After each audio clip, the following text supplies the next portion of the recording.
Are you ready? Let's do this. Yeah! Welcome to the Professor G Podcast. Now, here's Professor G.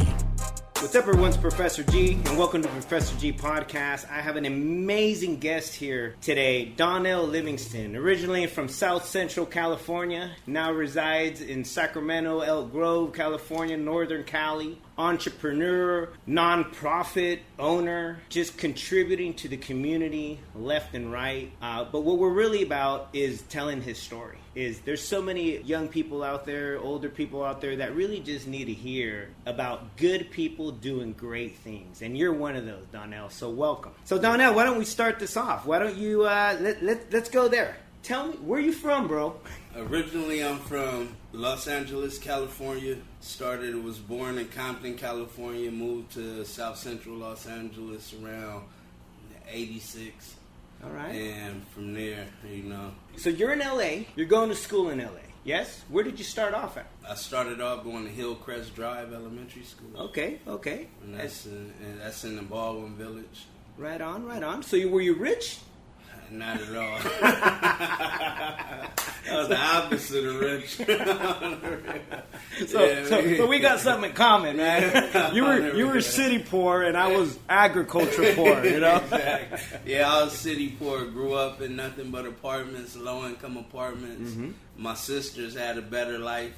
I was the youngest, when my mom and my dad was together with them, and when they had me, they split up. Oh, which causes a lot of it causes trauma, right? Exactly. Right. Your family starts to split up. Now what? Right. So wow. So your family splits up, and tell me, like, what was your childhood like? Childhood, just being my mom's only son. It was, she did the best that she could for me. She spoiled me and babied me a lot, but around the late 80s, she got into drug use.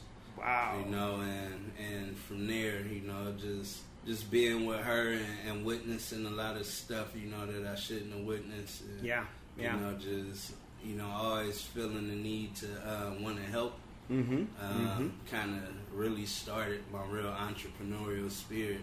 Yeah. Just being with my mom and witnessing her struggle and her struggle with addiction, right? And a lot of times, like as young men in our families, we have to then start to think about providing, right? When there's alcohol addiction, drug addiction, any kind of addiction, right? The kids are impacted, and it drives us in different ways, right? So tell me, how did you respond to your mom's addiction? I was, I was kind of hurt by it, I hated to see her, and then my mom was kind of a strict person, real disciplined from how she grew up, and when she, get off her drug, it'll take all that away. Yeah. And, as kids, me and my sisters used to, my sisters more than me, use that time to get over on her and ask for stuff that we normally wouldn't ask for, and to get us out her face, she'll give us anything. Yeah. But I was the one that really gave her a hard time. And how old were you around this time? I was probably like around 6, 7. Wow. And I was young. I was young with a lot of these emotions, and just seeing my mom go through it. Me and my mom, just us together. We've been in a bank that got robbed, had hostage situations where they let the kids out and everything. Wow, and you were one of those kids they let out? Yeah, me and my mom. So you witnessed all of that? Yeah, I witnessed a lot of stuff with my mom. Wow. Being with her boyfriend, someone who, took care of me in some of those younger years, Kenny. We got carjacked with him. They let me and my mom go. Knocked his teeth out and, all kind of stuff. So violence. Yeah. From that. And you're witnessing this left and right. Wow. And I'm assuming, right, that started, because I witnessed a lot of violence when I was a kid. And so I was violent for a long time in my life, right? And I couldn't let go of it for a while just because it was just what I saw. Yeah. Right? And so as you're growing up, now you're starting to make bigger boy decisions. Right? Tell me where some of these decisions led you. You know, especially after losing my mom, you know, it was just, you know, just growing up in the gang community and being exposed to it. That's what I thought, you know, was gonna be. Yeah, you know? because that's what's normal. Mm-hmm. So you internalized that. I internalized it big time. Yeah, this is a normal. This is how I have to behave. Yeah. Wow. And it's crazy because before that, I was kind of shell shocked. You know, when it first started. yeah, when it first started, Right. I was scared of everything. Wow. And you know, And then you lose your mom along the way there. yeah, 96 was when she caught her first long bid, and that was the longest. You know, that's when everything happened. So she gets incarcerated. She gets incarcerated first. How much time did she end up doing? 3 years. Wow. And how old are you? At that time, I was like 12, 13. Whew. So, you know. So what happened to you? My dad came, you know, to pick me up. Okay. And was he in the picture from the beginning, or just he not was so in much? and out the picture, but not so much. My mom raised me, you know, up until that age. Until she was incarcerated. Until she was and incarcerated. then Pop shows back up. Yeah. Well, actually, my oldest sister took over. Okay. And you know, she was around 19 or something. So all of a sudden she has a child, you. Yep. And my other sister, my middle sister. Your 19-year-old sister now Yeah. has literally 2 kids to Yeah. take care of, besides herself. Yeah. And this is in 9th grade. This is my first year in 9th grade. And, man, it was crazy. We stayed in a studio apartment with the pull-out bed. And rats, roaches... Yeah. Gangs. Yeah. And this was, you know, it was crazy. We stayed in the middle of Mata Salvatrucha hood. That's the MS. Yeah, the MS. So, yes. Yes. they had a whole lot going on, and they ran the neighborhood. They ran the neighborhood, so you experienced a lot of stuff just being in their neighborhood. That's right. You know that. Yep. Could be kind of traumatic, but my sister... Kinda. You're sugarcoating this, bro. Yeah, I sugarcoated. I grew up in the Salinas Valley, normal. man. It was so normal, but if I talk to other people, they'll be like, God damn. They think it's a movie. You know, it was so normalized, you know, that, you know, it was... You don't know any other different. You know, I didn't know nothing else. Yeah. You know, I didn't know nothing else. So my sister took over, and... She couldn't control me. Yeah. So yeah, I started, of course. you know, hooking up with the local gang members. They taking me under their wing, and they're giving you the love that you need, Yep. right? Yep. Because mom's now gone. Sister, it's a different relationship with sister, and I'm sure she's stressed out to the max. Right? Stressed and out. you're a young boy who needs some love. Yep. The homies give love. Homies come pick me up, put me in nice clothes, shoes, take me out, and then have me kick somebody's ass for nothing. Right. So, the rent. Exactly. That's rent. Nothing's free. But yeah. So after that, you know, my sister felt like she was losing me to that, so she called my dad, like, you gotta come get him. Got it. So now dad shows back up. He shows back up, and you're how old at this point?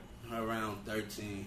Wow. So 8th, 13, 9th grade. 14. Yeah. Yeah. Going 8th, into 9th puberty. grade. Going into puberty. Dealing with your own, you know, trauma, right? Mom's gone, you know, sister's trying to make it, gangs all over the place. And now I'm going into puberty and I gotta prove myself to be a man as well. Yeah. Wow. That's a lot of pressure.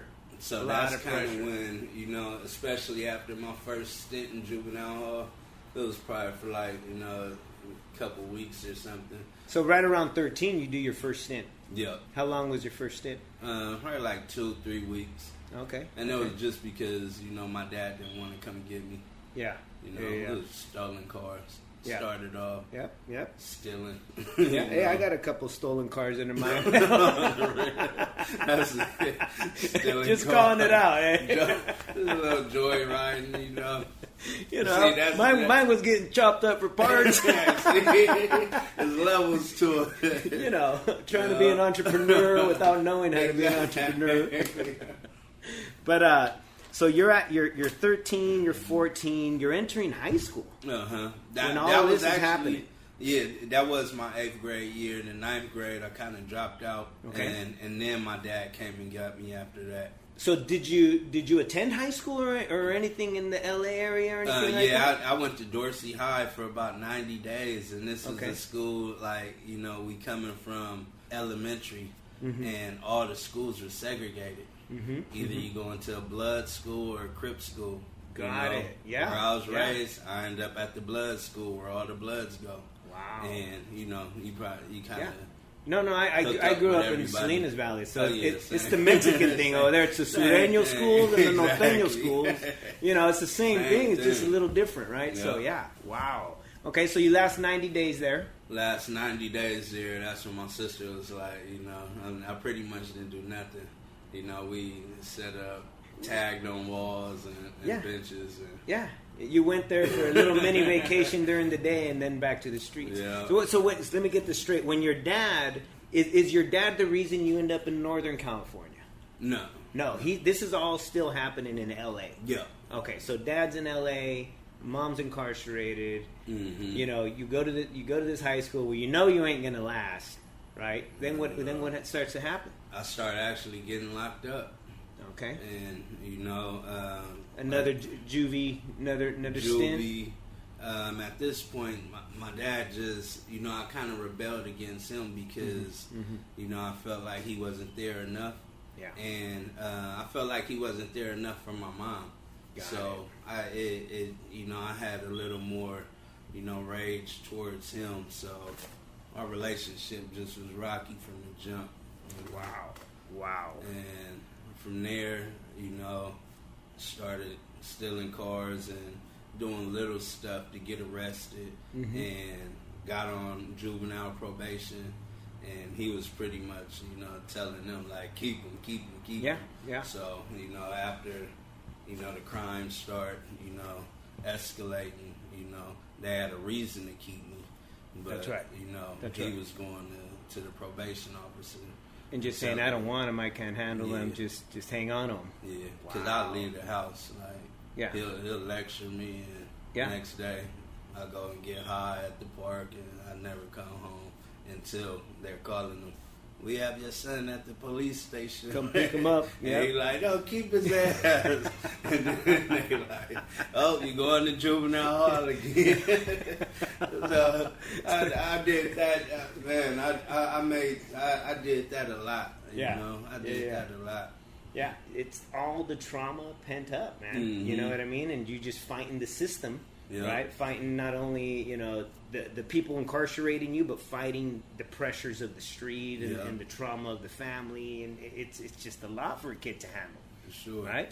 And so tell me more about your high school experience, like that age, right? So now you're, you know, between 14 and 18, right? You're still screwing up a little bit. They're locking you up, but you're nothing too big to keep you, right? Nah. How long was your longest stint? At that point, around like I say 14, probably the end of my 14th year. That's when, you know, they was trying to keep me for 24 months. Wow. And these are placements in juvenile camps. I got kicked out of probably like 3 of them, and this was when my dad, you know, wouldn't come get me. Yeah. So and these juvenile camps, you know, you got kicked out because of the same violence, I would imagine. You're fighting inside. Yeah, you got to prove yourself. People picking on you all day long, and you can't give them up. You can't lose. You gotta fight. Yeah. And so now what? I mean, you've gone to some camps. Some camps right? And juveniles. Every juvenile hall in LA County. About 3 camps. They sent me to a lockdown placement. Got kicked out of there. They sent me. You're just resisting. I'm just resisting at this point. I'm my own person to me at this point. Reluctant to be oppressed. Yeah. So from there, the judge ordered me right before CYA. You know, because that was like the ultimate. Like everybody was like, hey, "You're going to prison now. It's over." So you know, he gave me one more chance and sent me to the ranch. And, and where's the ranch at? It's in Los Angeles County, but the valley side. It's in Chatsworth. Okay. And it's a boys ranch with a lockdown boys ranch where they kind of separate you by age and cottages, and they give you more of a counseling, more counseling treatment than like the camps. Just lock you up and turn into a little prison. Yes, yes. So this is a little more intervention. It's a little more intervention. Okay. It's more dealing with, the emotional and psychological side of why we're like that. Yeah, why am I behaving this way? It's yes, okay. All right. And you were there for how long at the ranch? 16 months. And is it literally like a ranch? Yes. Well, when you say ranch, I'm thinking of like farm animals, kind of like on 5 acres. Now it's on probably like 20 acres. Oh, okay. Without the animals or nothing. Just it's called Rancho San Antonio. Okay. Open space kind of boys ranch. Boys ranch. We had dorms. They were called cottages. Okay. According to your age group. Yeah. They had them all around. One big chow hall. One big. They had their own school there. Integrated, segregated. It was integrated. Okay. According to your age, Yeah. But you were mixed in with the raza. You were mixed Everything. in Asians, whatever. It didn't matter.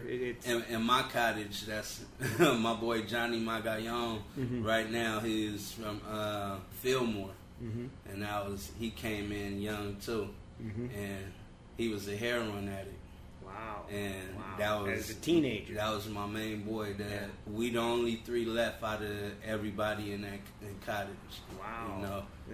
One that's of still our boys, kicking. That's still out. Yeah. That's still out. My boy Johnny, he in Bakersfield. He a preacher. His life was so hard. He turned into a preacher, and I salute and the religion him. saved him. Yep. Joseph Shumpert. He was another. Keith Weezer. He was our staff in there, but he was a football coach at Sylmar High School. Okay. So we got recruited through there. And whoa, wait. You're at the ranch, and one of the counselors or one of the staff is also a football coach. Because I want to get this story straight, right? So and he saw some talent in y'all. Yeah. He's seen talent in us. And what happened? Tell me what happened. I was really the first one that he's seen, because at this point, no organized sports. Mom. Yeah. Like, this kid hasn't been in school in months. I was real poor. So some kids say they was poor, but because to play sports, it costs money. Yeah, to play sports. My mom never had a car. Yeah. It was that type of situation. Yep. You can't play sports because there is no money. There's at all. no money. You play outside, play baseball with broomsticks. Yep. Yep. So he spots you. He spot me, just regular athletics, and by this time I was still a knucklehead in there, because I wouldn't go with the program as far as opening up to the group. Yeah. Because they had group sessions. Yep. And this is where I'm like, I kind of shrugged it off, and like, there's no need for me to share. Exactly. Yes. I heard a lot of other kids in their stories, and it was a lot of sexual trauma and stuff like that. And I was like, my story ain't, it ain't, Yes, it's a different kind of trauma. My life haven't affected me like that. At that point, that's what I thought. Yep. So, I was just having. So then, this ranch experience, I mean, you're incarcerated because you're at the ranch. You're doing at least the minimum to, like, stay under the radar, do your time. To not get kicked out. Yes, to not get kicked. Because getting kicked out, then goes CYA, the next level up, which is nobody wants to go there. No way. But this guy, right? Tell me more about this Keith football. Weezer. Keith Weezer, okay? So tell me more about, that part. What happened there? From then, he told me he could get me out sooner if, From the ranch, to play football for his school, if I start, cooperating and, participating in the program and graduating from the ranch. Yeah. I'll get you out sooner to come play some ball. Exactly. And you? So I took him up on it. And he was on my ass, though. Yeah. He used to be punching me. He was like that crazy ass uncle that, you tough gonna love get it right. that you needed. Yep. He like, you gonna get it right. And, you know, it's crazy because at the end of that 16 months, I did start to open up. It kind of, I didn't know it was going to change me and affect me like that. But, you know, I still held on to, you know, what helped me survive through all those years. Yeah. So I was kind of able to, you know, outsmart the system. Right. And I did that remain too. who I was. so I ended up getting out. You end up at his high school. Yep, at his high school. So he hooked it up. He said, "You get out." Hooked it up. You're coming to which high school was it? Sylmar High School. Sylmar, okay. Yep, in Sylmar, California. And what happened? So you started playing ball? Start playing ball. 10th grade year, started cornerback. I started all 3 years. From 10th grade through 12th grade, you were a starter. Yeah, on varsity. Damn. Yeah, Damn, bro. yeah. That's big time. Yeah, I was big time. By then, And Sylmar's a big school Yeah. with a lot of competition. Yeah. I mean, there's For sure. badass ball players coming out of there. Yeah, our coach Jeff Engelman, you know, they pretty much took care of me. Yeah. You know, they knew my story. All the players on the team, they used to call me Jailbird because my story was new to them. You know, Yeah. and they didn't have no money, but they like, God damn, it's got out of juvie. He got recruited out of the ranch. Exactly. So, you know, my coaches like it was a big thing at that time, but you know, I learned I had so much aggression and anger and football and let pain you. in me, and they loved that. Yeah. Because they had me run through walls and I do it. And you So know, you were a cornerback? cornerback, Defense, man. X receiver or slot receiver. Okay. You know, Okay. by So a little my bit on the 11th offense and side 12th, too. I never got off the field. Both ways. Yeah. Defense and offense. Yeah. Wow. Yeah. Wow. So you're in Sylmar, right? Mhm. You finished 10th, 11th, and 12th grade year. Yeah. You're now getting recruited, Mhm. right? You're getting letters from all these Heavily Division recruited. One schools, and I Yeah. mean like the big schools. That Nebraska, Michigan. Michigan was who they had me on the phone with, you know, by my senior year, and I had everything, you know. It's and you're crazy living because, where? Where are you living at? Well, when I got out, I was living with my dad for a year, and then by that next year, it was still, you know, like I said, The conflict with dad. I right? still kind of felt, you know, I felt the way because I felt like he gave me to the system. So, you know, it was still a lot of rebellion that I had and, you know, static between us. So I think after my sophomore year, I told him, hey, I got somewhere to stay.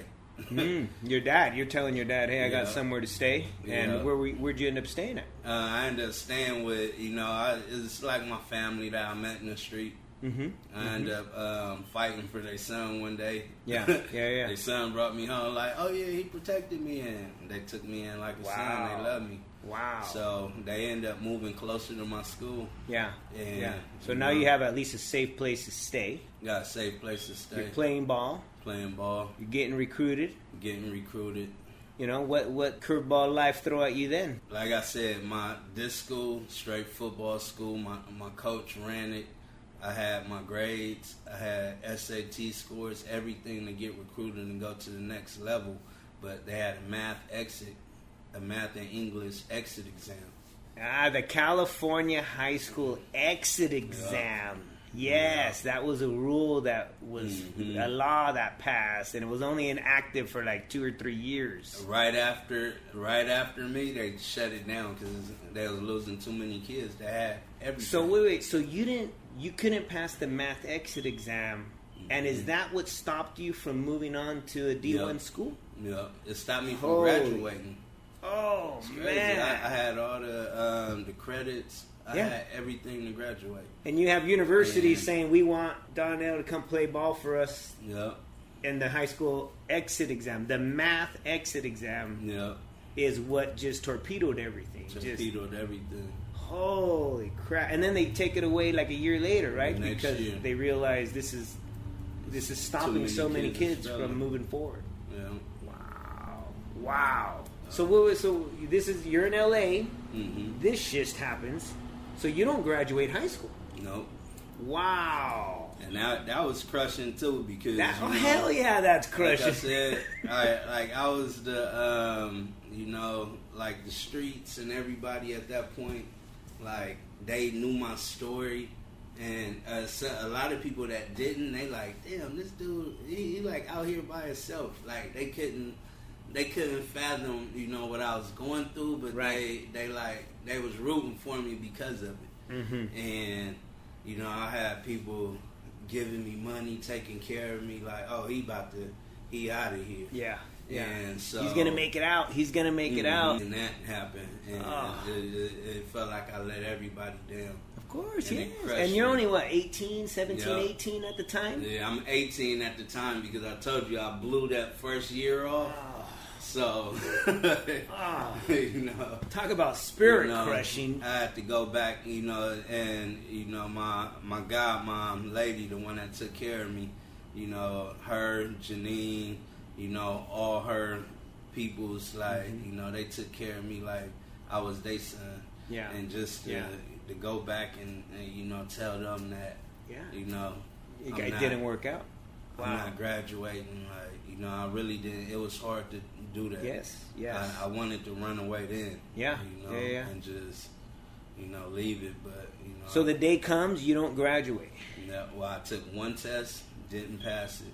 They gave us another chance to take the test. Me and my boy Napoleon, we both looking on this the second one. Uh-huh. You know how you look over the L's a million times. Your name not on there, dude. Yep. And our names wasn't on there. Not on the list. So okay. We went to get a 40 after that. Yeah, because your life pretty much has ended again. Yep. Right. For sure. Wow. My life at that point. So what did you do? What, that day? Well, you got a 40. You got a 40. So we know what you did that day. So the next few days, you got to make some decisions now, because now you're 18. You're no longer 18, in high school. No longer in high school. Your spirit, I'm sure, is just crushed. Mm-hmm. Spirit crushed. Now what? Everybody now is just like, just kind of in the days. Yeah. I stayed like that for about 60, 90 days.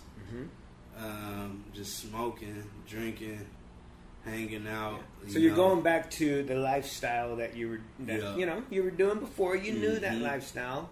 Just because you tried it, it didn't work out. Yeah. Right? And we go to what we know. Right? And what do we know? Is this other life. Yep. Right? So you're still in LA at the time. Yeah, I'm still in LA at the time. And, my godmom, like I said, she gave me time to, kind of, do, like, like do what I grieve. Do. She gave you time to grieve. Right? And then she was like, you need to get a job and do something now. Yeah. And my first job, it was at the UPS in Sylmore. Oh, man. I did that. I'm already giggling. I don't know. You remember Zoolander when they came out the coal mine? Yes. Oh, man, that's how I felt in there. I came out face full of mud. I'm like, I can't do this. I thought I was a badass football player, but when it came to working like that, I'm like, oh, no, man. I'm not going to do this. This is too much. For the rest of my life, no way. Yeah. So that didn't work out. That didn't work out. I had a cousin that came from Sacramento at the time, and he stayed in LA his senior year. And when it was over with him, he was like, "Why don't you go to Sacramento with me?" Okay. And I remember we sat on the bus, and he was just explaining all the stuff that we could do. Yeah, we could go out there and get jobs and get an apartment and cars. We had nothing. We were sitting on the back of the bus. Yeah, just a dream. I was with it. You were ready to leave LA because of just the trauma that just happened, right? And you felt like you let a lot of people down. Yeah. From your adoptive family, basically, to the coaches, to your teammates, right? And so you're looking for an escape, I would imagine. Yeah. You want to get the hell out of LA. I wanted to get the hell out. Got it. So then that's how you end up in SAC. That's how I ended up in Through a SAC. family member, through a cousin who was originally from out here. Mm-hmm. Okay. Makes sense. So now you're in SAC. You're what, I'm in 18, SAC. 19 years old? 18. Okay. 18. And how's that? Oh, now I'm 18 at the time. Ah, man, I came out here. Chicks love me. I'm from LA. Oh, you from LA? Oh, so, it was And a I'm sure you're party. still in pretty darn good shape. Yeah.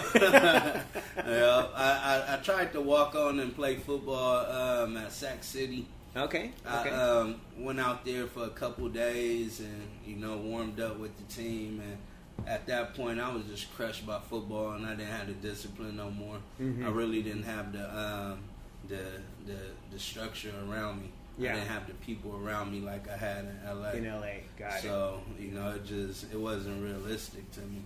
Okay. From there, just pretty much tried to go to school, and dropped out of school. Yep.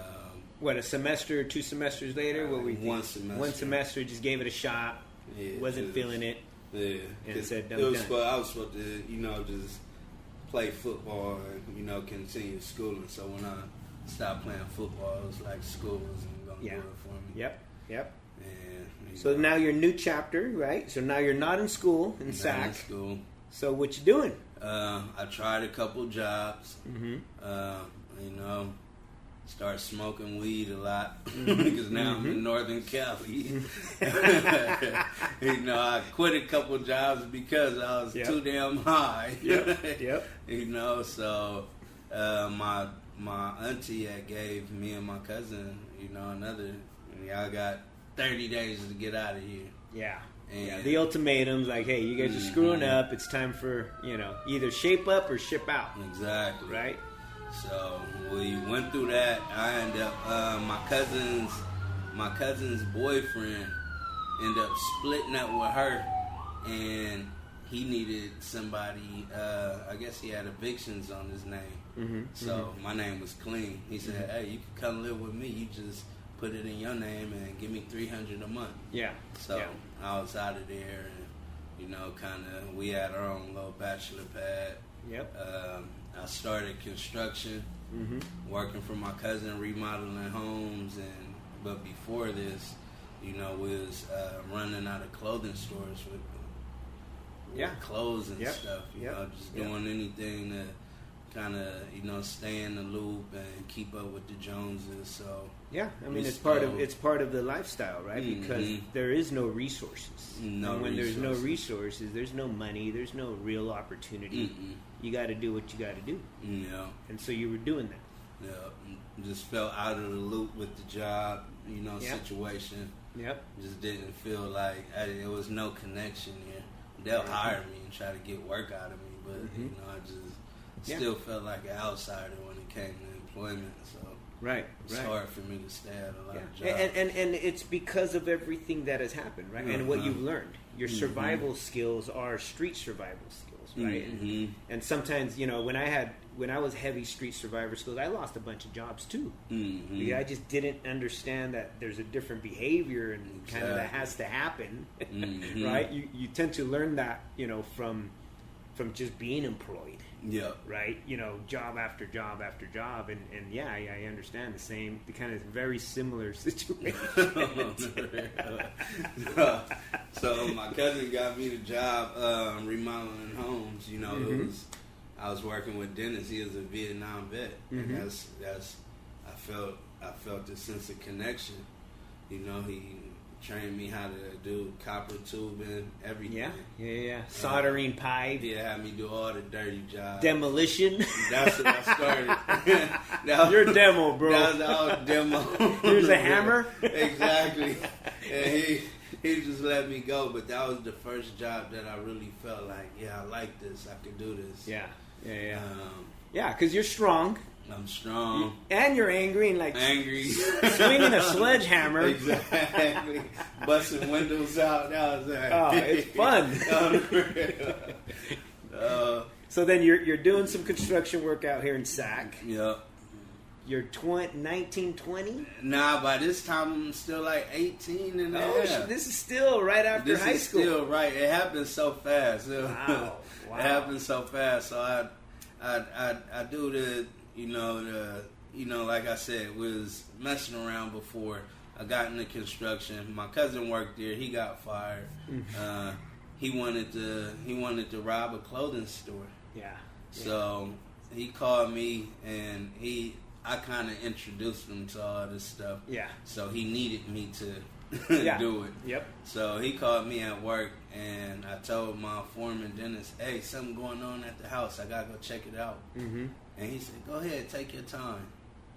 Yeah. I hook up with my cousin, my little bro, Lil B, and we went to rob the clothing store on a break from work. Damn. End up on a high-speed chase through 5 cities in Sacramento. I ended up getting bit by the dog, everything. Yeah. And my cousin ended up bailing us out. The next couple days I went back, and I told Dennis, and he just shook his head. Like, yeah, because now you got some charges. Now you got some felonies, probably charges. Yeah, yeah. So, I went through that. Probably was out for like another 4 or 5 months. Caught my first strike.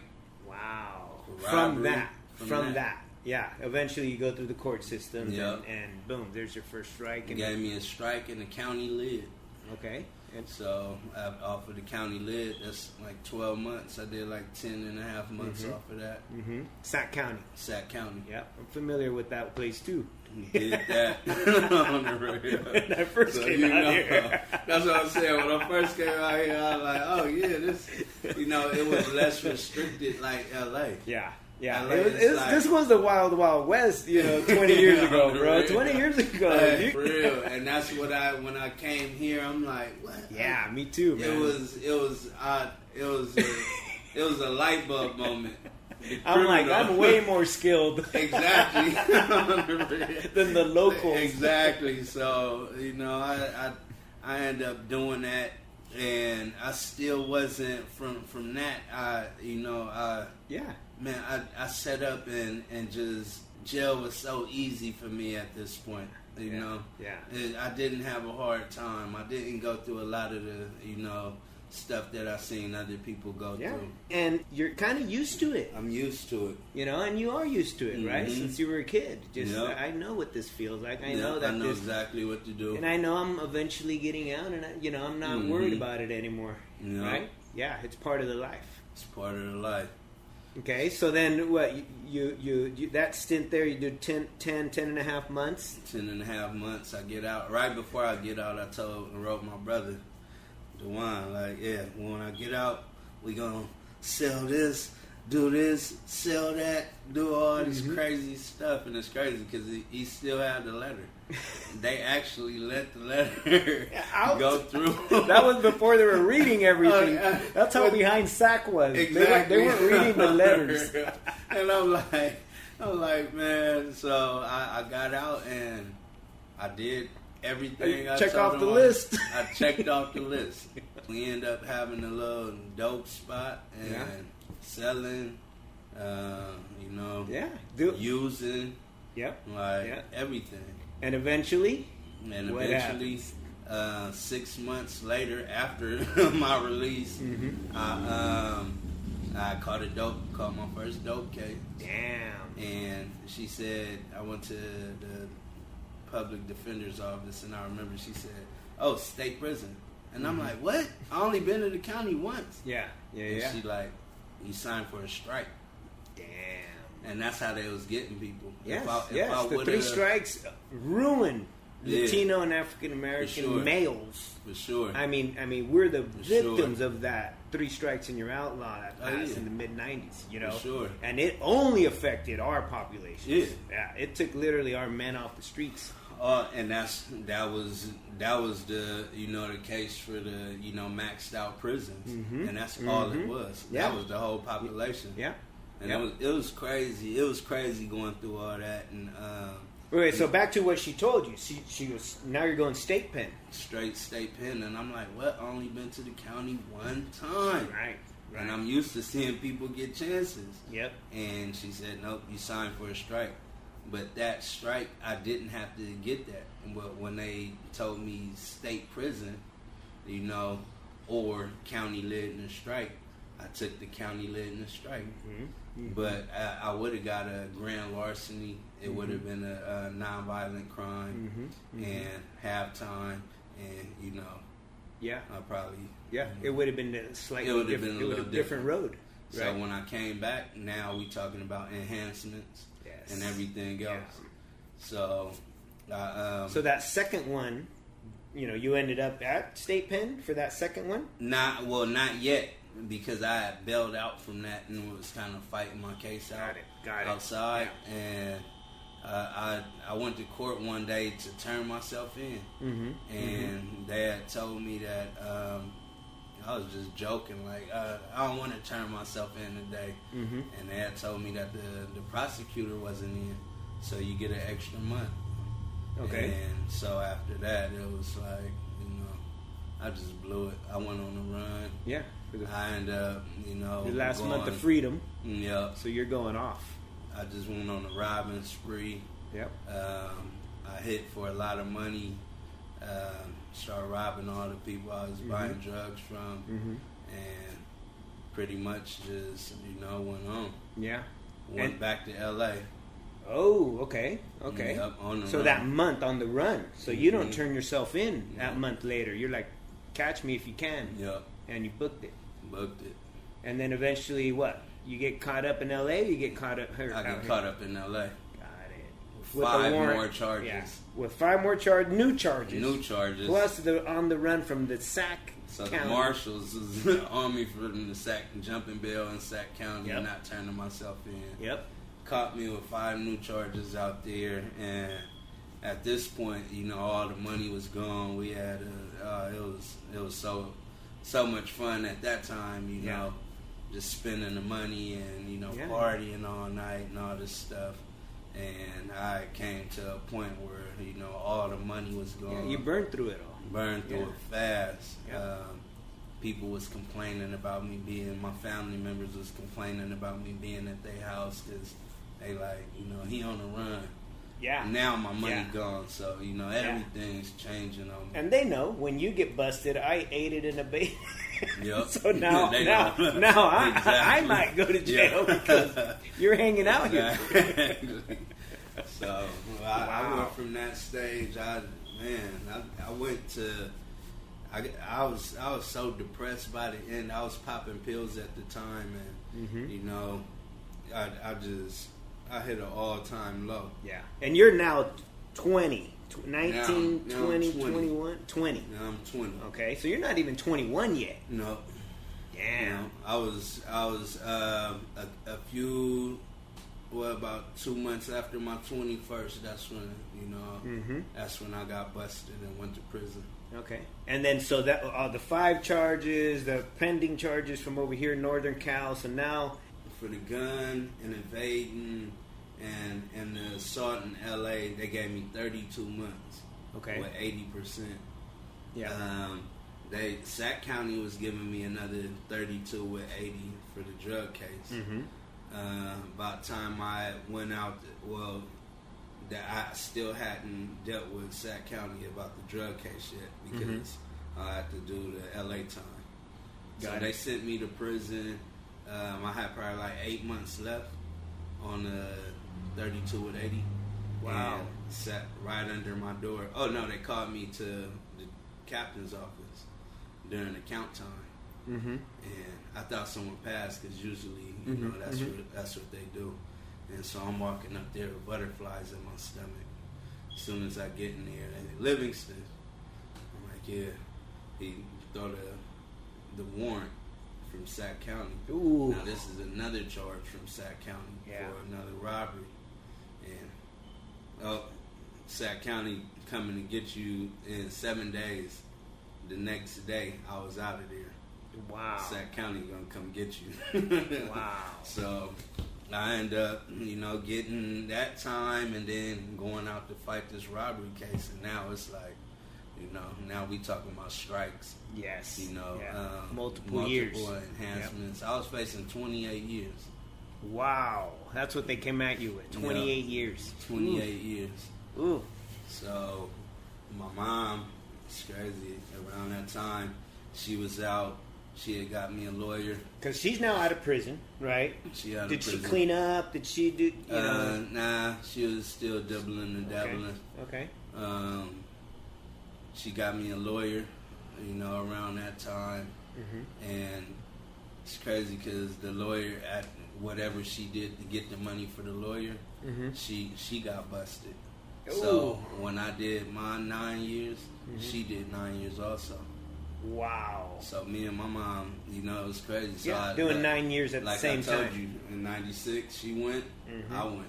Mm-hmm. Now again, as a she went and you went too, for the same amount of time. Yep, same amount of time. Wow. My mom got out probably a year after me. Wow. So we corresponded through prison letters. Yeah. She had all the crazy chicks in there sending me letters. Yep. But yeah. And so you did 9 years in total for both seven LA and a half off of 9. Got it. So got it. And that's the LA stuff and the SAC stuff kind of put together. Yeah. Okay. They kind of whatever the highest number is, they just clump it all in together. Got it. And you have to do 80% of this, or whatever it is. Now at this point, this is another strike, so I went from 80 to 85%. Okay. Mm-hmm. So that's literally 2 weeks off every year, no good time. Yeah. Yep. So that's how I end up going 7 years, 7.5. Wow. And this is, and you end up in multiple. You in those 9 years, you've mm-hmm. gone to different prisons. They move you all the time, and so what are the different prisons you've done time at? I did time at Chino State Prison, Lancaster State Prison, Chuckawalla State Prison. Like I said, I started off at Chuckawalla, then I went back out to court and got the 9 years. Mm-hmm. Then they raised my level, so now they raised me to a level 4 prison. Mm-hmm. So I went from Ironwood to where else we go? Oh, after the riots in Ironwood, they sent us to Arizona, mm-hmm. and these were the private prisons that they're setting up. From there, I've been to Solano. I ended up paroling from Folsom. Got it.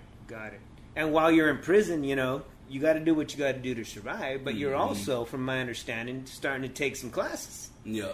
Right? Yeah. So you start taking some college classes, just doing something to what? Why'd you choose to start some of your college classes? At the time, well, I choose to get my GED at the time because that's right, because you never graduated from high school. Yeah. Oh, okay. So where'd you do your GED? And I got my GED in Chuckawalla State Prison. Okay. And this is Blythe, California. Yeah, Black. Desert. I got cousins there, bro. That thing hits 120 degrees. It's the hottest man.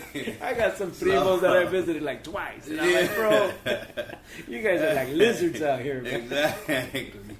So I was just to do something and get out of my cell. Those first 3 years in prison, mm-hmm. it was the Mexican mafia had put a green light on all blacks in LA County. Ooh. Because of something that happened with the Crips. Yeah. And it was riots for the first 3 years, and it was just bad. Constant violence, constant jumpings and mm-hmm. fightings and shanks, whatever. And that's how they end up sending, a lot of us out to Arizona.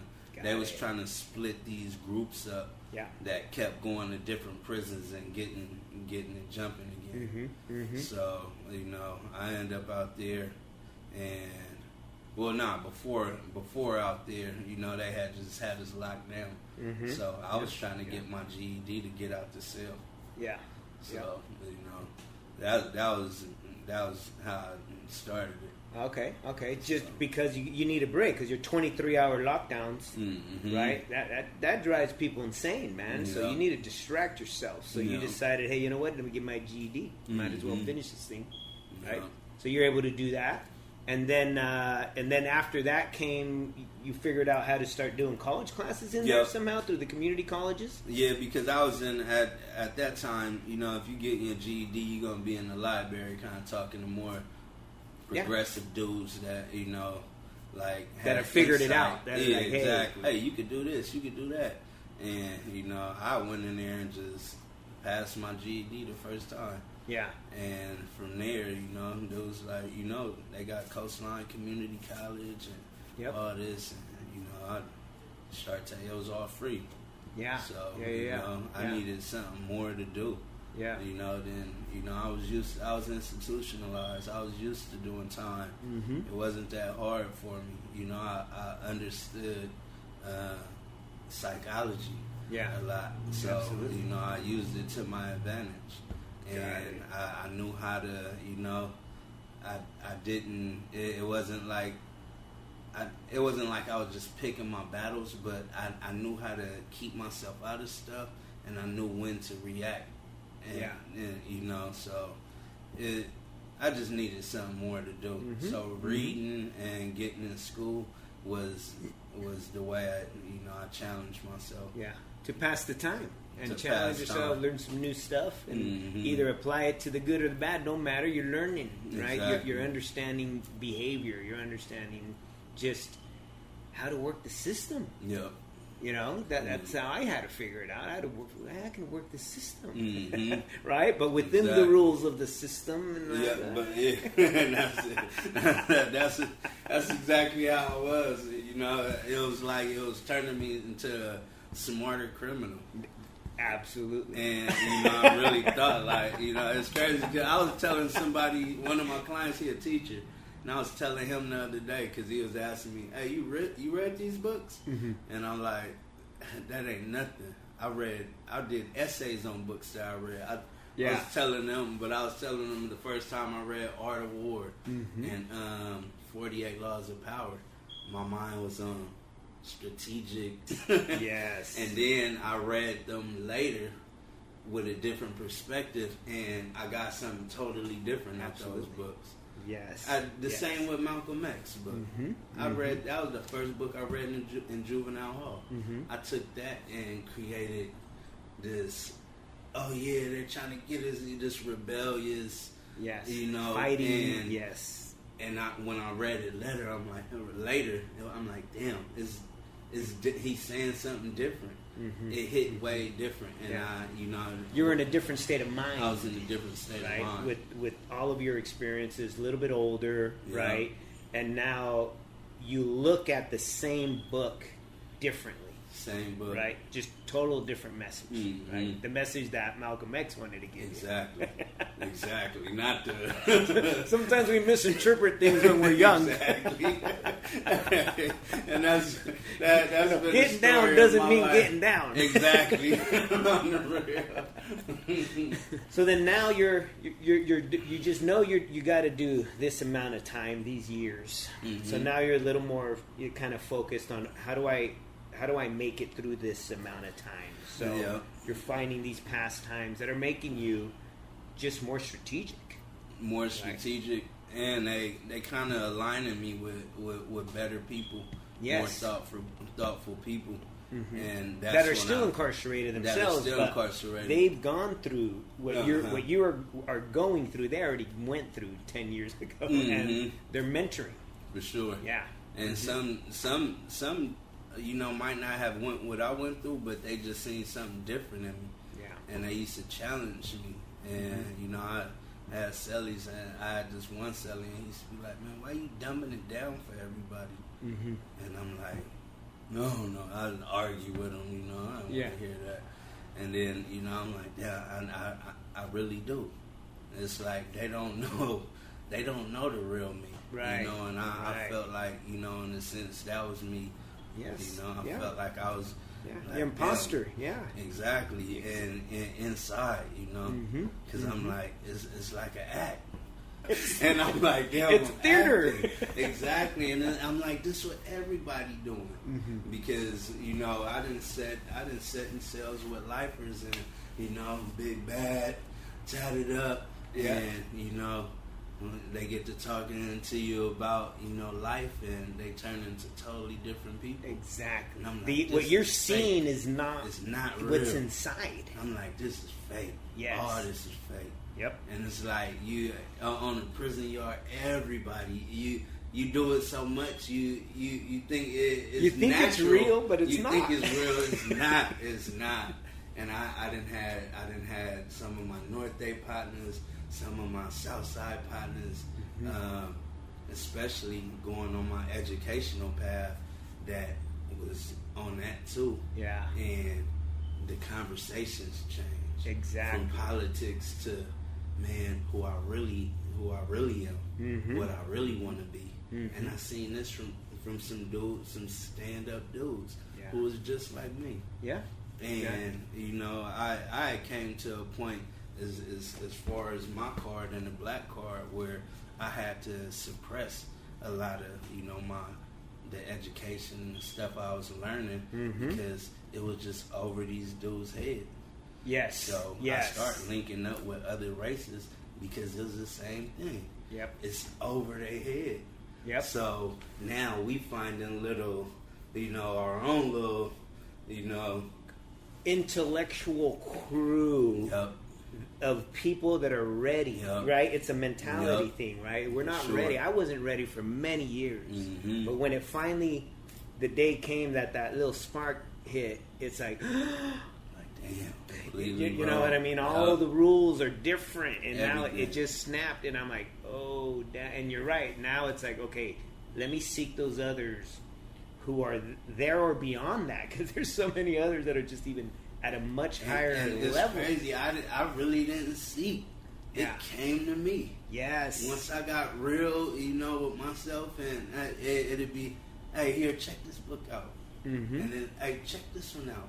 And you know, I had a celly that was on meth, sniffing meth, trying to get me to mess with meth. Yeah. And you know, he had a lot of time left, and you know, I probably had like 4 or something years, and you know, it was just, you know, he'd see me studying and you know, hooking up with my other brothers, exchanging books, Yeah, and having a different conversation. yeah, right? it was It was all like, hey man, you know, this helped me grow. sure. I'm sharing it with you. Mm-hmm. Maybe it can do a little bit growth as well, and then you share with me anything you got that'll make me grow. At that time, Yeah, they didn't want to hear that. yeah, He didn't want to hear yeah. that. Your cellies are like, It was no, over no, his guys, head. Not It- ready. It not really ready. made him envy me more. Yeah. But you know, I had been a callous convict for so long. I was. He knew that they knew they couldn't do nothing to me. Yeah. Yep. You know, Yep. they knew they just couldn't run up on me. I wasn't no pushover. Yeah. So I'm still holding on to this too. But you know, he's seeing a different side. He's seeing who I'm associating myself with, Yep. and you know, it's like if they could have, they would have. But you know, I was still like, you know, That's right. in the loop of. And the game kind of respects that, right? Because I remember when I was in it, it was like, those are now the new, like, philosophers. And that's what you become, right? Yep. You're a veteran, a veterano. Exactly. But you're thinking so much more strategically and globally, not only of self, but also of the whole game, right? And it's a mad respect that the people that aren't getting out, right, the lifers, a lot of them do, you know, bring that back to the younger ones. Some of them don't.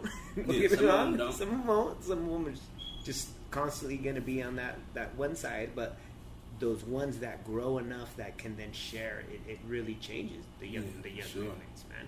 Sure. Wow. So then you're having this experience, and it's now changing the way you look at the world. Yep. Right, you're still a homie, because I mean I'm still a homie, but I look Still, at the world right. very differently. Yeah, Right? still soldier. I like to say I put on different sunglasses. Exactly. Right, when I'm in certain parts of town, I got to put on certain sunglasses, but when I'm in another part, I can take off those sunglasses and put on a different pair, For sure. and look at life through a different lens. You know, and just being able to do that and code shift, right, wherever you're at, Start is a accepting huge it more. Exactly. And so, so then, hey, 9 years. Of those 9 years, you did a total of what? 7 years. 6 months and 2 weeks. Okay, so then you get out, man. What year did you get out? May 15th, 2012. 2012. That's it's 2020, 11 years ago. Yeah. Almost 12 years ago. Yeah. Okay. Now you're out. Now I'm There's out. got to be what's the transition here? I mean, The you get out. transition. Oh man, see, I created this new player in my mind that was gonna be able to use education, all the knowledge and stuff that I got, The experience, from, yes, all of from that. my books, and I just it empowered me until I got out, and then I'm like. Everything The routine is different now. Exactly, and it's like that for a lot of people who get out, and especially for me being able to leave prison with 52 college units and invest so much money into. You got now your high school diploma, your GED. Got my GED, You finished that. You're like 3 classes away from an associate's degree in college. You're now out. I'm out. What's going through your head, man? Man, I've been gone so long. I lost all my self-esteem. I didn't have no confidence. It was hard. Even for though me you're to free, talk everyone about. says, "Oh, you're free now." Yeah. Yeah, no, you're not. Nah. Man. You're not. Nah, you not. People was telling me, "Oh yeah, they accept tattoos and oh you'll be cool." Man, I got out there looking at me like I'm talking about, and then people say, "Oh, it's just black people looking at me like." Yeah. Because it was different. You could tell I just been incarcerated. Yes. I still had that on me a lot, so it was like, I just didn't feel worthy. Yeah. The to discrimination. It's even Yeah. worse now. It's even worse. It's even worse. It's Yeah, even worse. because now I'm an ex-felon, right? Now it's even worse. Now it's From even before, worse. it was easier before. Way easier. Now you're really feeling it. Now I see it. I see it way more. Now I like before it's like I was so far in my own world. Like I didn't even care. I got discriminated on. It just was what it was. Yeah, and now you eyes wide open. Yeah. To now I see society. it. I feel it. To you. Yeah. And where you fit in this whole society. Yeah. So it doesn't sound like it was welcoming being free. Not at all. Wow. Not at all. Okay, so tell me what happened. I stayed in my auntie's senior citizen apartment. So you get paroled to your auntie's senior citizen apartment house, and you're 20 what? I'm 29. Everyone else is old. They looking at me like, what the hell? They grabbing their purses in the wheelchairs and everything. I'm like, Okay, so auntie takes you in for the so you're there for how long? Well, I'm in there for about like 90 days. Okay. It was just hard transitioning. I walked downtown a lot by myself. I had a lot of people calling me and, hey, why don't you come do this? And I just never had to. Yeah, man. I'm just I chilling. wanted to be by myself. So, my parole, I was on high risk parole, so they was coming through, banging on my auntie door and scaring her. Yeah. Parole checks, everything. Yeah, I'm like, drug testing. I'm like, come on, this is a senior citizen home, man. Y'all scared my auntie. Yeah. And they like, hey, this is what it is. You on parole. Yeah. So I end up hooking up with somebody. I was in prison with sister, and I moved in with her, and that's what got me out of that situation. Yeah. So now you left auntie. You're living with this gal, and what? That was all bad too. I'm back. All her siblings was gang related and in the streets. Yeah. And I'm with her. And you're trying to stay clean as best you can. Yeah. As, not I'm going trying back. to stay clean and You and swore do my to thing. yourself you ain't going back at that point. Yeah. All right. Yeah. But the family, now you're with this gal and the family. And her negative influences, just kind of, and they looked up to me on some Oh, like because that. of your life. So, he- and they're he too young to really- realize that Yeah. you're now beyond mentally. I'm You're beyond that. Way beyond. wow. So, they would, try to impress me with, Yeah, stuff. being because- homies, being gangsters. Exactly. Yeah. So, I'm like, damn. And it's like, again, I feel like, I can't be the real me. Yes. It feel like prison again. Yes. Like, I'm really trying to go to school and, Yeah. do something better. And, they see me and the energy I give off. As a is- veterano, like Exactly. So, you bring me back in. in. I'm like, I can't win at all. So I ended up going to school. I ended up signing up for Sac City at the time. No, before I went to school, I was going to the Career Center. And I hooked up with Gregory Williams. And Community. This is a community center. Yep. Where in Sacktown? In South Sac. All right, South Sac. It was on Franklin and Florence. And this is an open community center. Open community center. Anyone can walk in. Just walk in. They treat you like family. They feed you. They get you on the computer working on resumes, and they just help you transition. Yeah. And I went in there and talked to Gregory Williams, told him my story, how I ended up where I was, and he put me from number 36 to number 6 on the list for a grant. A grant for what? It was at that time. It was in between. It was for either barbering, what's the other one? Culinary arts or construction. You could use it for. So I picked barbering. I wasn't no barber before. Yeah, nothing. You never cut hair in the Never joint. cut hair, Nothing. nothing. They So- cut your hair. You weren't the barber Exactly. there. So well, you. I cut my hair a year before I got out. I never cut my hair. I had long hair in prison. So I cut my hair off thinking, I could blend in with society better because I was, Yeah, I wasn't a bald-headed guy. They like, man, you got tats on your face. So, yeah, so, he got me on the list, And they paid for your barber school. they paid for my barber school. At that time, I was, to get out of the chick house I was living in, I went to school all day. Yeah.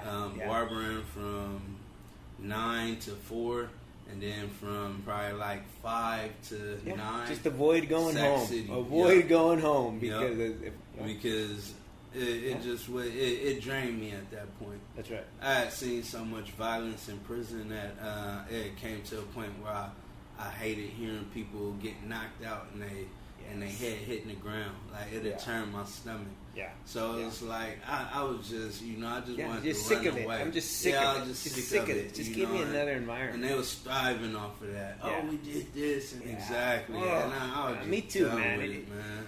It turned me off. Like, Same. It made me look at her a certain way, and, Yes. and I'm like, this ain't. This ain't me no more. Yeah, I can't do this. Wow. Wow. So I ended up going homeless after getting on my well, I took some more classes at City College, and then I finished my barber license in 16 months. Nice. But after that, So wait. So you got your license now from this program, Yep. right? Yep. And what was the gentleman's name again? Gregory Williams. Gregory Williams. So Yep. so he was a big part of that initial transition big as soon part. as you got out. Very big Right. part. And then I'm sitting at Ambition. Yep, that's it. Just tell us a little bit about Ambition. So that was another thing, and if you pay attention to all the names of my businesses, it's all regarding my life. Yeah. So Yeah. Ambition was the ambition to become a better person and a businessman, and I started that. So in Ambition prison. Barber Studios, right here in Elk Grove, California. Elk Grove, California. And you're working it, man. You're an entrepreneur. Yeah. You're your own boss, Yeah. right? And you're still taking care of the community. Yeah. Because I come in here, community's here, Oh yeah, the community right here. right? Community right And, here. and you're a counselor, Yep, for sure. right? Because that's what barbers do. Yep. You're And sometimes I'm getting counseled too. That's right. That's right. So That's right. that's what this space when I left another shop, it was 15 barbers. You know, you kind of get drowned out and Yes. you just focus on the money. But when I came here, I wanted to, you know, create that environment and that vibe for even the youth to come in here Right. and see and hear something And want to different. be here, right? And Exactly. hear a different message, Mhm. right, than what they may be normally hearing at For home sure. all the time. So, Yeah. and that's, you know, And so this shop here, you've been barbering now how many years? I got my license 2014. 2014. So Yep. almost 10 years, Yep, 10 full years. blown barbering. Yeah, I've been in here 3 years. 3 years here in the On Elk, May in the Elk 15th. Grove, May 15th. So what's the address out here, just in case someone wants to Oh, come the back? address is 9093 Elk Grove Boulevard, Suite 202. Right Elk on. So Grove, for them to make an California. appointment, what do they got to do? Oh, you could just call. Give me the number, man. Give me the number. 916-872-0725. You know, call, Make your text. appointments, man. You know, make Call, appointment, text, make come your in. appointment. Come on in. Yeah. Wow. Check us out on Google. You know, Right on, right on. And that's Ambition Barber Studios. Studio, Elk Grove, California. But that's not the only thing you're doing. Nah. Tell me about these other two ventures you got Alright. going on. So the Dude brand, that's the for-profit clothing line. So you have a clothing line called the Dude brand. Yep. Okay. Tell me how that came about. That came about around 2017. My nephew was skating, and you know he's LA also area, South Central LA. Okay. He had just chose to do something different than they normally do where he grew up at, and I wanted to put something behind him to encourage him to keep going and be who you are. So I started the Dude brand. His nickname from the family is Dude.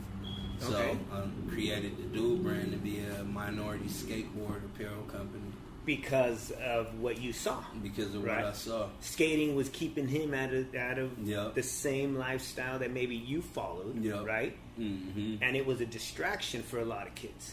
Sure. A lot of kids of color, Mm-hmm. right? And you wanted to give them a clothing brand that's Exactly. them, culturally relevant, Yep. right? By people who understand that lifestyle. People who understand that's a part, Wow. that they could connect with. And so you have your own clothing company, Mhm. right? The Dude brand. The Dude where can brand. where can I find your clothes? You can find my clothes. Well, we actually at the pop-up shop in the Arden Mall In Sacramento. in Sacramento, Right on. and that's right across from the Arden Mall. That's the Arden area. I don't know Yeah. the address, but that's right across from Forever 21. Yep, in the mall. Right on. Right. TheDudeBrand.com is live, website. So you can go either to the Arden Mall in Sacramento or get it online. Yep. Good for you, man. Good for you. Yeah. And with the cause, right? The Mhm. Dude brand is helping young people Yep. have a different option, Mm-hmm. right? And that that's something I believe in a lot. Sure. Is we got to give our kids options, Sure. right? And in this case, it was that skater brand apparel. Yep. Yep. And it was really just like the same kind of thought process I had with changing my life. It was like I need to challenge myself. I need to do something that's not being done a lot. So when it came to the name, keeping the name neutral and everything, I wanted to get into the space, but I know I'm not accepted. Yeah. Yeah. I didn't have people just think like, damn, the Dude brand, like, damn, that's you? Yeah. And Completely. yeah. And I'm like, the Dude brand. I'm like, exactly. we doing cowboy hats? Exactly. So it's like just challenging myself and really giving me more of a workload to keep me busy, Keep and you keep busy. me focused. That's right. And be more of a testament to the youth. Like when they see me doing my thing, it's like, damn. So this is amazing. So you own two businesses, but there's more. Yeah, there's a little bit more. There's a little bit more. Tell me a little bit about this other venture. All you right, got well, going? that's the nonprofit, the Dude Brand Foundation. So you founded a nonprofit Yep. called the Dude Brand Foundation, Yep. right? Which is a 501c. 501c3. Founded 501c3. That's right. Okay. in 2020. And 2020. So a couple years, 3 years in. Yep. And what do you do with that? With that, I pretty much, we do advocacy. We do feeds, homeless feeds. Wow. We just pretty much connect with the super disadvantaged. Yes. Yes. and Housing insecurity, homelessness. Yeah, all that. Mental health. Mental health, mom and pops on drugs. Yeah. They're just connecting with the people that like society kind of They're turning back invisible, on. bro. They're invisible. Exactly. The homeless, we treat them as they're invisible. Exactly. Right? You walk by them and and it breaks my heart, right? Because their life is probably the most vulnerable For sure. out of anyone's For life. sure. And so you're doing your part. I'm doing my part. Making sure so you're doing some feeds for them, right around Thanksgiving or we tell me do the more. annual Thanksgiving feed, and what I wanted to do was be able to cook food and high quality food, organic food to be able to nourish them and to just give them that sense of normalcy. So I didn't want to just kind of take some pasta from the Right. the old pasta getting bad Yeah. in the grocery stores, and I wanted to do a little more because that's just how I feel about things. Yes. You yes. know, that's just how. This ain't no leftovers. We actually made the food for y'all. Nah, Right? It's actually make a big old pot, give the family they have, and then go pass out the rest. So it's something that I feed my family, I eat myself. Yeah. And that's how I feel about that. And the beauty of it, it's engaging with them, Engaging. right? Because that takes away that invisibility. For sure. It is hearing their stories and talking with them, Mm-hmm. right? And really, really being that shoulder to cry on For sure. when they don't have that. And that's the beauty of it, right? Because anyone can just feed someone. Yeah, it's anybody could feed. But when you somebody. treat people that are invisible the way they deserve to be treated, it changes things. It changes. And not only inside of you, Uh-huh. right, but inside of them as well. Exactly. And I had one feed one year. I had talked to some dude. This dude was a food reviewer before the YouTube. A professional food reviewer, and he he had a seizure, and that's what Triggered just his job lost and Everything. everything, and that's how he ended up homeless. because of a seizure that no one can control that. Can't control it. The job cut him off, and he lost everything. And I'm talking to him, and I'm like, and a lot of people think, oh yeah, they're on drugs, they're crazy. They got their preconceived notions about them, and it's like this dude been successful before. That's right. And he was let go because he had a Life seizure. circumstances. And That's right. and he was he had been at that camp for about 9 months, and he was looking. I guess the state had said they were gonna offer him something, and he was just waiting in limbo in between time. Wow. So I'm like, these is regular people. Yeah. Just These got a is bad card, that any of us can get. anybody. Any can of us. get. I mean, I remember just a few years ago, my mother-in-law, same thing, just got dementia. Mm-hmm. That in an aggressive dimension. I'm like, wait, she was healthy. What's going on? And it's these kinds of like diseases that could hit anyone at any time. At any time. And could totally derail Yep. everything you had built. And it has literally, none of it's your fault.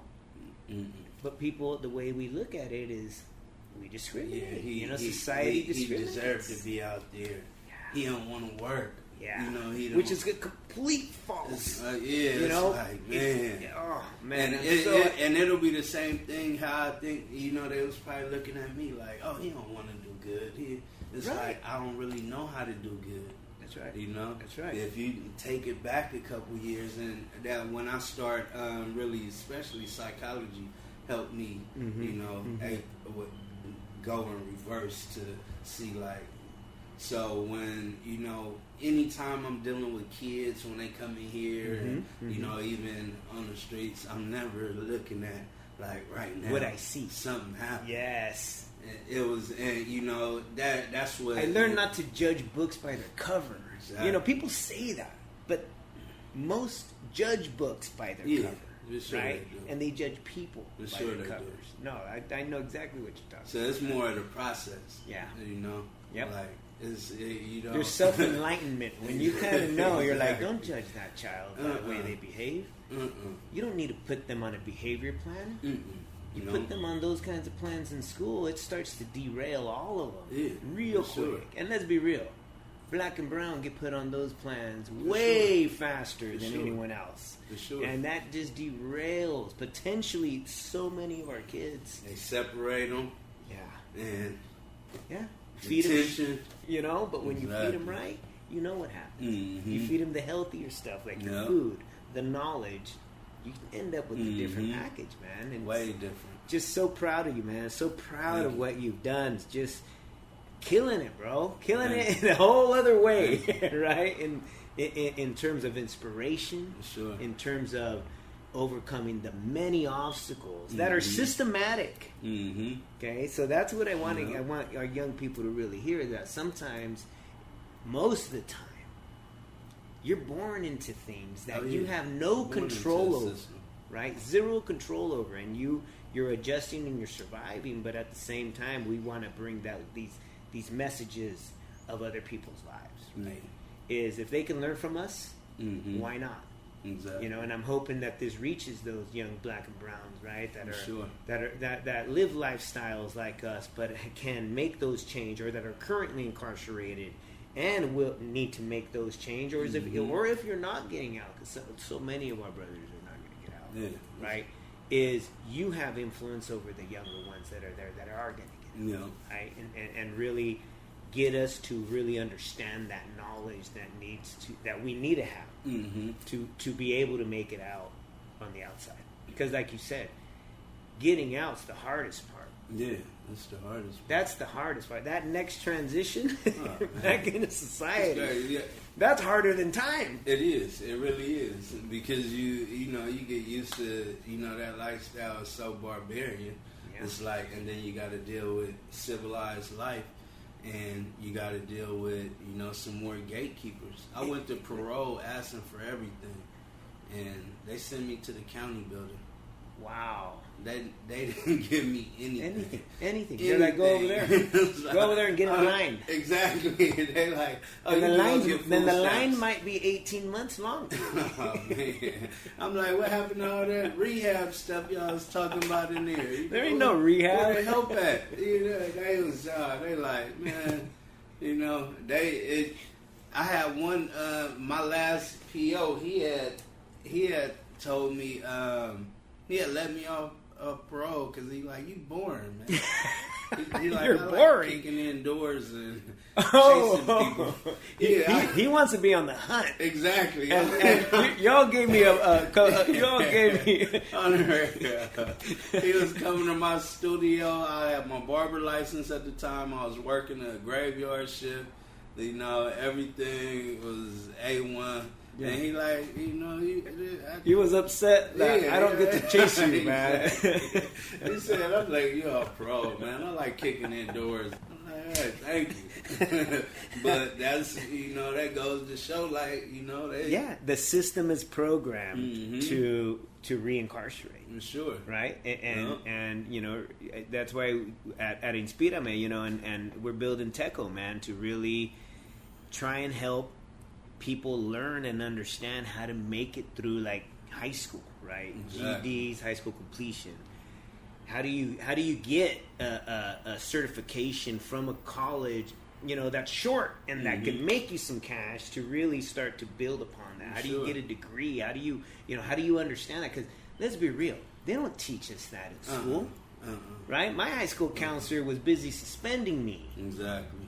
Me and my homies, we weren't in the classes that got you into the university. Why? Exactly. Right? We're smart people, man. You put me in any environment, and I'm going to survive.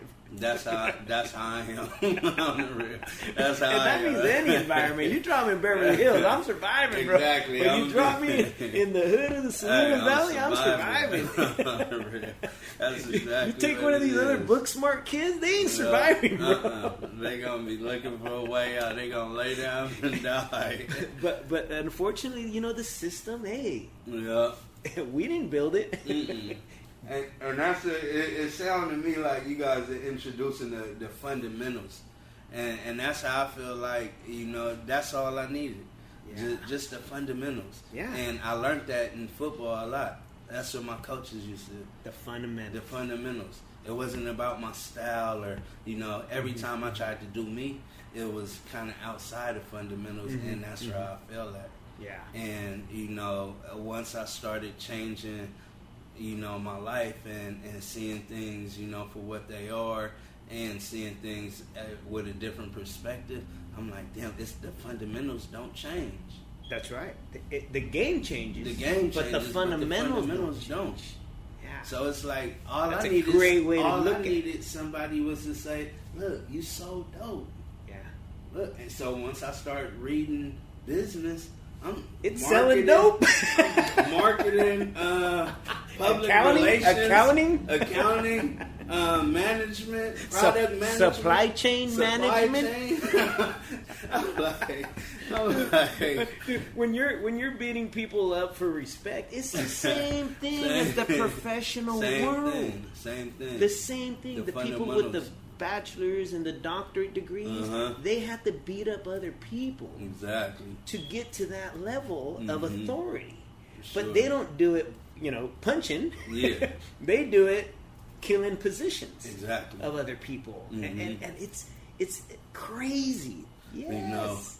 Laying these people off. Get rid of these. Exactly. You're getting rid. It's the same game. Yeah. Just different rules. Different, same fundamentals. Same fundamentals. Put it very well there. Yeah. And I'm hoping if you're listening to this, and you're a lighter shade of brown, shade of black, Exactly. just listen. It's the same game. Same game. Right? Same game. Same fundamentals. We will do our best through these kinds of stories, right? To really just share with you that there's other ways, there's other decisions. Even if you made the same decisions that we make, there's a way to then make slightly different decisions that just catapult your life. Sure. Kind of like what you did, man. Two businesses, one nonprofit. Come on, what's next? What's next for you here? I got 10 more years from going, now. man. 10 years from now. What are you thinking? 10 years from now, I'm thinking a major collaboration. Within the next 5 years, I'm thinking a major collaboration with like a big brand, like Nike, Adidas, somebody. Yeah. They're gonna want to join forces to be more a part. This new uprising of That's right. Colored people that's trying to do something better. That's right. And they're gonna have to come correct too. And our brand is the streets, man. Exactly. And our brand is the streets, Exactly. right? And you ain't getting rid of us. No, you're not going to get rid of them. So you got to help them. And if you got to use vessels and people like you, me, and then, hey, let's do it. Let's do it, bro. Because I do the dirty work, And Well, Donnell, I can't tell you enough how much I appreciate the time that you've given us, because what we plan on doing is really changing the education system, right? Because it gets rid of too many of us. Yeah. Let's be real when it comes to Teco. Is you can go to tecoguide.com, you can download our app. We're changing the way people go through college, because college eliminates almost every black and brown person, literally eliminates us from the system. Whether they eliminate you in high school or whether they eliminate you trying to go to college, that's the way the system is. Yep. I recently found out that the 2-year graduation rate for community colleges for black and brown students is 2%. Wow. That means 98% of us that go to a 2-year college will not graduate in 2 years. Right? That is completely ridiculous to me, and it actually pisses me off. to the point where it just drives me to do more, right? And these kinds of stories, these kinds of lessons, these kinds of sharing changes things. Sure. Because you killed it, you did it, right? And you've gone through some of the biggest obstacles that the state of California can put in front of you. Oh, man. They tried it. and you're still here, and you're an entrepreneur. Yeah. We thriving now. Yeah. We just not surviving no more. Nothing can stop you now, bro. Yeah. Nothing. Nah. And I see it, and it inspires me. Yeah. When the haters hate, even if the haters bring hate, it. And it's like, you know, I done reached so many people with this, especially the youth, that, you know, it's gonna continue. Yeah, it's gonna continue because those seeds, they gonna grow. That's right. They gonna grow. That's right. And sometimes we do got to go That's through right. it to be able to cultivate and harvest. And I love the way you're saying that, man, because I'm ag. I grew up in the Salinas Valley, bro. I used to run through those fields. You know, we were in poverty, man. Exactly. And you're right. It's planting seeds, watering the seeds, watching them grow. Exactly. Right. And that's exactly what this is all about. So again, thank you very much for the time. If you're ever in the Sacramento, Elk Grove area and need a good, solid do, come out and visit our friend Donnell at Ambition Barber Studio. Donnell, give him your number one more time. The number is 916-872-0725. The address is 9093 Elk Grove Boulevard. You want to just come by, say what's up, talk, get something off your mind, your heart. Good for that too. Right on, Doors brother. are open. Right on, brother. Well, thank you very much for spending the time.